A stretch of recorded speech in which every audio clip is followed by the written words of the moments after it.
Now, let's get on to our guest co-host for tonight. She is a skincare educator and a consultant who is going to give us all some top tips when it comes to achieving the best skincare possible in Dubai's summer's heat, and we all need this, definitely. So let's please welcome Nipun Kapur to the sofa. Nipun, thank you for being here. Thank you for having me. I'm a fan. Really? Yes, I've been watching your stuff online. I love it. Thank you so much. It's I'm so cool. happy to hear that. No, it's wonderful. So when it comes to like using devices at home, this is one thing I wanted to like ask you. I've got loads of personal stuff I want to ask you as well. Okay. But when it comes to devices that you use at home, what would you say is the best thing to use, or is it best to go to a consultant, or it depends on? So we have a variety of devices, but if you're looking at anti-aging in particular, I think a good device would be an LED mask. But it's important to know that there's a variety in the market, and there are very few brands that actually give you light that can actually penetrate the skin. So it's important to choose wisely, but for best results, go to your dermatologist, get it done in office, because in office, it's a controlled environment, it's better lighting, you're under the care of a dermat, it's always better. We need to talk about this derma mask because, believe it or not, I own Me a derma too. mask, and I used it for maybe a week and then I forgot to use it. Me too. That's what I tell everyone, that listen, if you're not going to use it every single night at home, don't buy it. Yeah, it's not gonna do Otherwise, anything. it's just an expensive way of scaring your spouse at night. And it's taken up some space on the cabinet. It has. But I want to ask, lots of people have questions about it because it seems made up. It doesn't seem like it would work, like to hit yourself with light. And I know it does. There's 3 different wavelengths, aren't there? 3 different colors. There's a blue one, yellow one, and a red one. Can you tell us more about them? So the red one is what we use mostly for anti-aging, and yes, that can penetrate pretty deep into the skin. The blue, when you're looking at the blue light, it's mostly from an acne perspective, and the yellow lights, etc., are more for like skin healing and barrier repair and things like that. But from an anti-aging perspective, from a reversing sun damage perspective, it's the red light. Is it better to use one light for 15 minutes or to switch between them? Some of them have modes that toggle. Yes, but I think what an LED mask, depending on the brand you're using, it would not actually be 15 minutes. Now we have 3 to 8 minutes, that's a session, and that's how little it takes. You can optimally use any light for the 3 minutes. So you could do a 3 minute of red, 3 minute of blue, 3 minute of yellow. It's so interesting because exactly as Faris said, you know, I did the same thing, bought one of these masks, mainly for the yellow, I think, for pigmentation. Yeah. And I thought, right, I'm definitely going to do this every day, and then haven't. I must admit, I wasn't sure that I believed in it until a friend of mine was using red light therapy to promote hair growth, and Yes. it's worked so well. It does, those helmets. But listen, I don't want to focus on this LED mask that Faris and I are terrible at. I want to talk to you then about what we were talking about at the top of the show. Those skincare errors that we all make, and the absolute, okay, if you're going to do one thing in your skincare routine, especially living here in the Middle East, what is that? What would you say to people? Apply your sunscreen and apply enough of it. Okay. Because I think one of the biggest mistakes I see people do to date is not apply enough sunscreen, right? So it's not like 2 little dots, it's not 1 little dot, it's 2 to 3 fingers full for your entire face and neck and your ears, and that is important. So if you don't apply your sunscreen, and if you're out and about, you have to reapply sunscreen. What are the dangers of that though? I don't think people really understand The dangers of not applying sunscreen? Yeah. You look like this is what happens.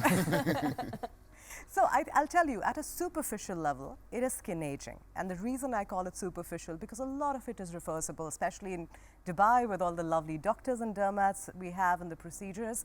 What is a stronger side effect would be skin cancer. And given the fact that the UV radiation is so strong, our ozone layer has been compromised over the years.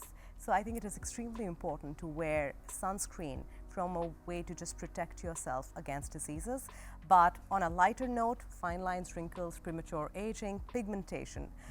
7 out of 10 people in the Middle East, and this is data, you can fact check, Google it, suffer from some form of pigmentation or the other. It could be intense, so it could be melanoma or melasma, or not melanoma, melasma. It could be just mild pigmentation, it could be a little bit of discoloration. 7 out of 10 people, that's a very large number. It is. So Nipun, I want to know more about your journey.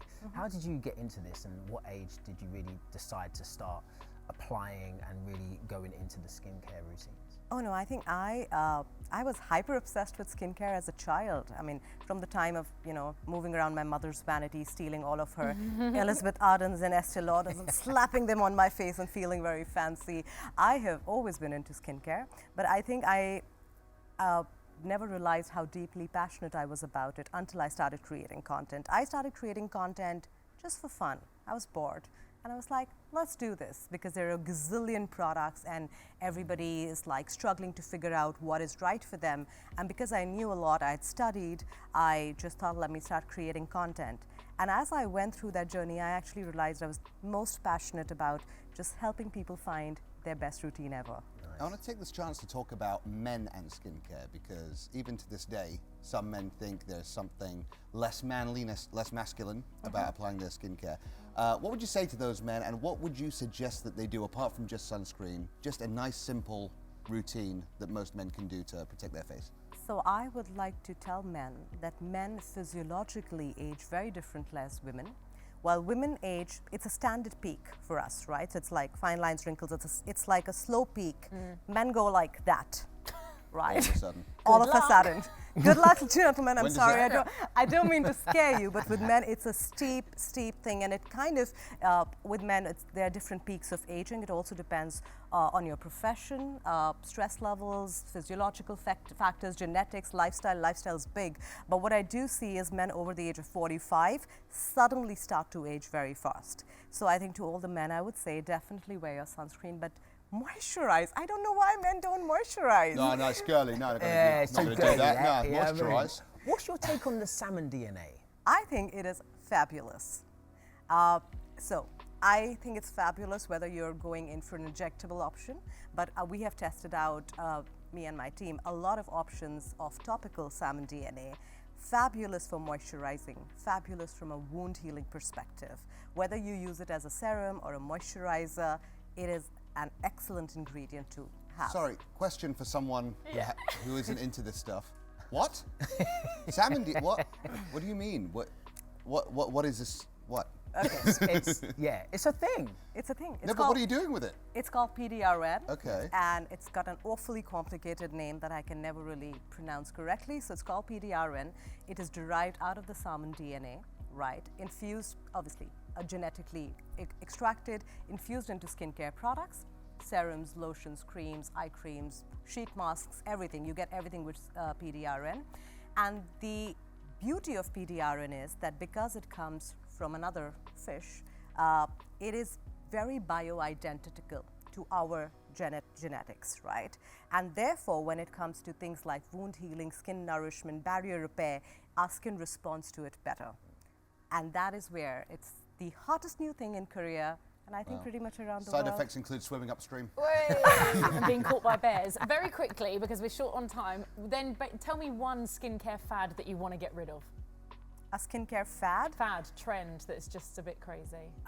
All of them are, but like, I would say DIY skincare, baking soda on the face, coffee scrubs, and, generally playing chemist in the kitchen. I don't think that's very wise. Fine, okay, good. Well, listen, we are so happy that you are our guest co-host today, because clearly we have a lot of questions for you. But stick around with us for the rest of the show.